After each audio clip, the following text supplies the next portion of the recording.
Сәлем баршаға, қалдарыңыз қалай? Менің каналыма қош келдіңіздер. Сіздерді өз каналымда көргеніме қатты қуаныштымын.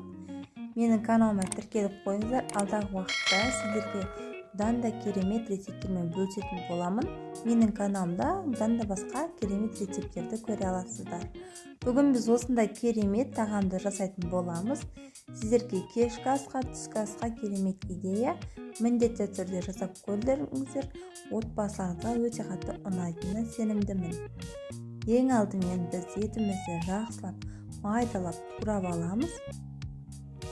Егер де майдалап турасаңыздар, сіздердің тамақтарыңыз ерте дайын болады. Өз қалауыңыз бойынша турасаңыздар да болады. Осылай етімізді майдалап турап алатын боламыз.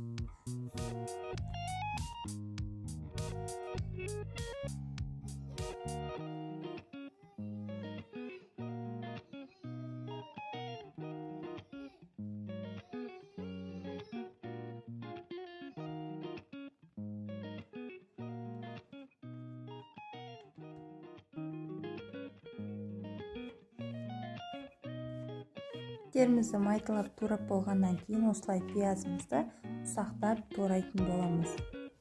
Осылай жұқа етіп турасаңыздар өте керемет болып шығады. Пиязымызды турап болғаннан кейін картошкамызды да дәл осы ет сияқты кубиктап турап алатын боламыз. Одан кейін біз капуста қостық. Капустаны да жақсылап майдалап турап аласыздар. Барлығын жақсылап турап болғаннан кейін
қазанымызға майымызды құйып, туралған еттерімізді жақсылап қызартып қуырып алатын боламыз.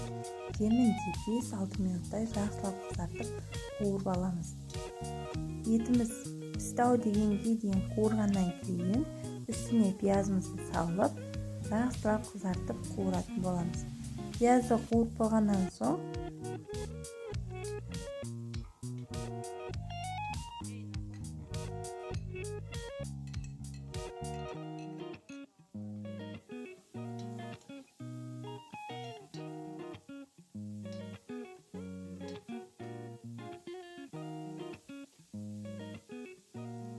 қызарды-ау дегеннен кейін үстіне капустамызды салып, артынша картопты салып, жақсылап араластырамыз.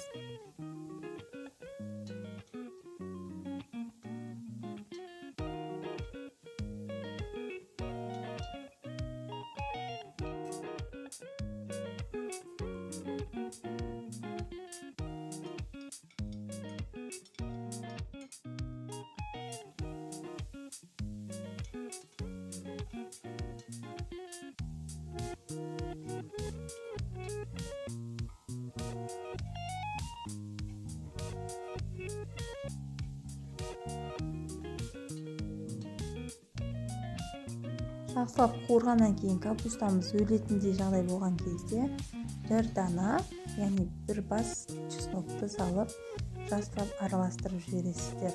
Чеснокты майдалап турасаңыздар да болады, егер үткіштеріңіз болса, содан өткізсеңіздер де жақсы.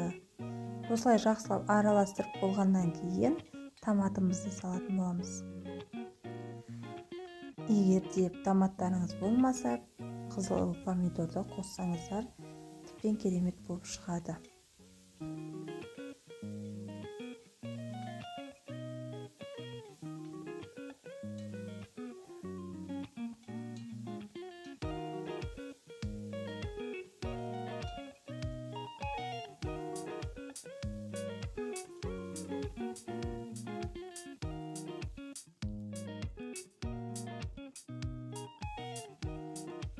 барлығын жақсылап қызартып қуырғаннан кейін үстіне 2 кесе су құйдым. Сіздер де өз қалауларыңыз бойынша істесеңіздер болады. Егер менікіндей мөлшерде істейтін болсаңыздар, 2 кесе су құйсаңыздар, соның өзі жеткілікті. Сосын үстіне мен тұз және де приправа, тамаққа дәм беретінді қостым. Осылай жақсылап араластырып, үстіне бір лаба жапырағын қостым. Лаба жапырағын қосқан себебін тамаққа өте керемет дәм береді. Осылай палибамызды дайындап қоямыз, осылай жақсылап қайнатамыз. Асты баяу отта қайнап керемет болып піседі. Енді біз күріш пен макаронымызды жақсылап дайындайтын боламыз. Ең алдымен қызып тұрған қазанымызға макаронымызды салып, жақсылап қызартып қуырып аламыз. Міндетті түрде қызартып қуырсаңыздар өте керемет болып шығады. Осылай жақсылап қуырғаннан кейін күрішімізді міндетті түрде 2-3 мәрте жуып, сосын қазанға салсаңыздар, күріштеріңіз езілмей керемет болып піседі. Осылай макаронымыз қызарғаннан кейін күрішті салып, күрішті тағы бір рет қуырып жібереміз макаронмен бірге.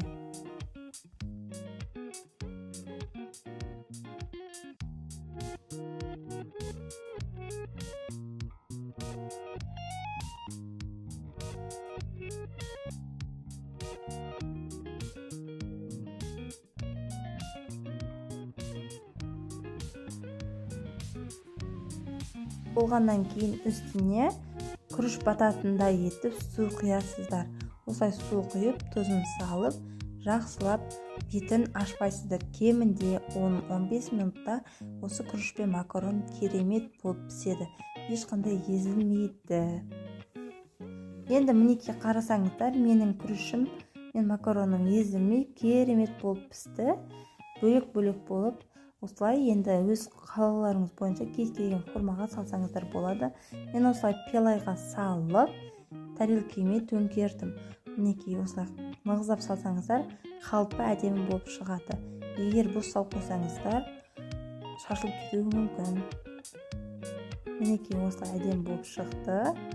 Қарасаңыздар.